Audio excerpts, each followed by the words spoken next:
The great way is not difficult for those who have no preferences. When love and hate are both absent, everything becomes clear and undisguised. To make the slightest distinction, however, in heaven and earth are infinitely apart. Sorry, I don't remember it exactly. You can see why I don't want to remember it.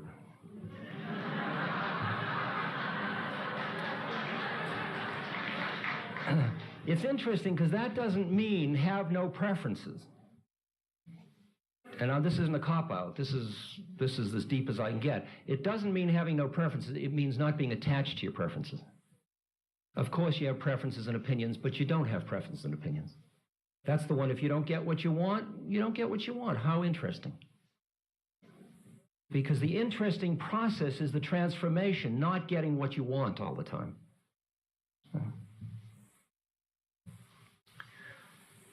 Surrender. Surrender, surrender, surrender. Surrender. Mahatma Gandhi, one of my great teachers, says, God demands nothing less than complete self-surrender as the price for the only freedom that is worth having.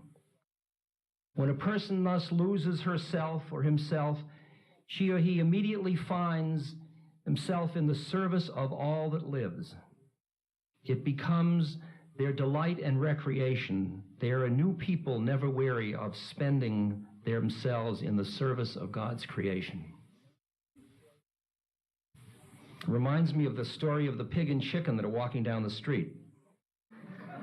And they're hungry and they want breakfast, and they come to a restaurant and they start to go in, and the pig says, I'm not going in there. Why not? Because there's a sign that says ham and eggs. Chicken says, oh, come on, we'll have something else. Pig says, look, it's fine for you. All they want is a contribution from you. From me, they want total surrender. They want everything.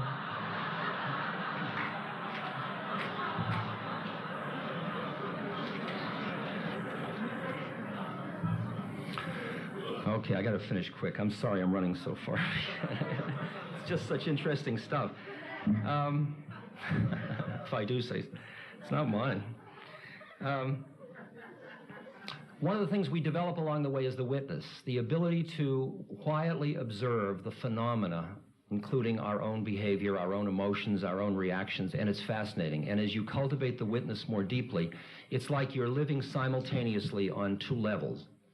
There's a level of witness, and then there's the level of desire, fear, emotions, action, reaction, etc. That is a stage in the process. And it gives you, again, a great deal of power. There is another stage beyond that, which is, again, the surrender issue. Here's a quote. When the mind gazes into the mind itself, the train of discursive and conceptual thought ends, and supreme enlightenment is gained. See, when the witness turns in on itself, when the witness witnesses the witness, it's like a Zen koan technique. Then you go in behind that, and then you come into awareness where everything just is. And you're no longer busy with one part of your mind watching another. You're not busy watching, you're just being. It comes very simple again. I'm having the most extraordinary experience these days that I have gotten an increasing number of letters. Here I have spent 25 years trying to become divine. And most of the letters I get now say, thank you for being so human. Isn't that far out?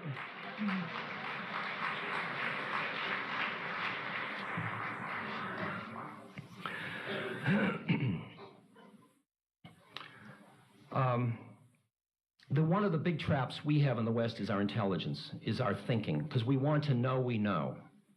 And the thing about freedom is you can be wise or you can know knowledge. You can't know wisdom, you can be wise. Wisdom has simplicity to it. When my guru wanted to put me down, he called me clever. When he wanted to reward me, he'd say he's simple. And I can understand the way in which we want to, that the intellect is a beautiful servant, as I think Vivekananda Yogananda said. It's a beautiful servant, but it's a terrible master. The thing is that the intellect is the power tool of our separateness. And the intuitive, compassionate heart is the doorway to our unity. And the dialogue between the mind and the heart has gotten out of balance in this culture, so that we are enamored of our intellectual powers, just like we must have been at one time of our prehensile capacity. We are enamored of our intellectual power, which is in the service of protecting us as separate entities. So to the intellect, the heart, which would give away the shop, is seen as a threat, an inward threat.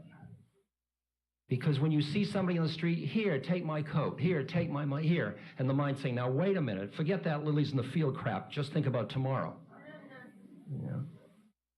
And in a way, what the spiritual path at its best offers is a chance for us to come back into the innate, compassionate quality of our heart and our intuitive wisdom, and get back into the balance where when we need our intellect, it's available as a servant, but we are not ruled by it and trapped in our thinking mind.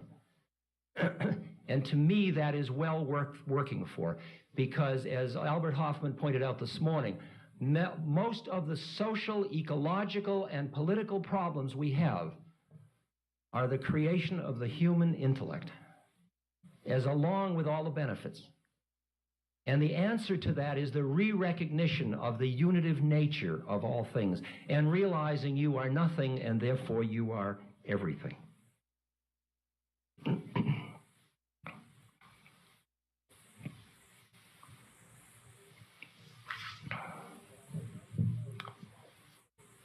What I have done tonight is try to show you that the spiritual path is a graceful opportunity for us. The fact that you and I even hear there is such a path is such grace for a human life from a karmic point of view. And each of us must be true to ourselves to hear what is our unique way through. Because if you get phony holy, it ends up kicking you in the butt. You've got to stay true to yourself. And for people to say things like, if I didn't have my children, I could meditate. Your children are your path. For many people, service is their path. For many people, their marriage is their path. Relationship yoga is exquisite yoga. I don't mean sloppy. I mean really disciplined techniques. Meditation is a beautiful baseline for the whole game. Devotional practices are extraordinary. These are all incredibly useful. Study of metaphysics, of the words of the holy people, are just incredible.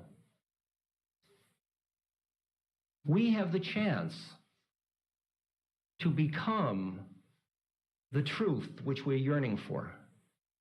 One of Gandhi's strongest lines that guides me all the time is that he's sitting on a train and a reporter rushes up and says, Mahatmaji, give me a message to take back to the people in my village. And Gandhi just has time to scribble on a paper bag, and he hands it out, and it says, my life is my message. And it's like the rabbi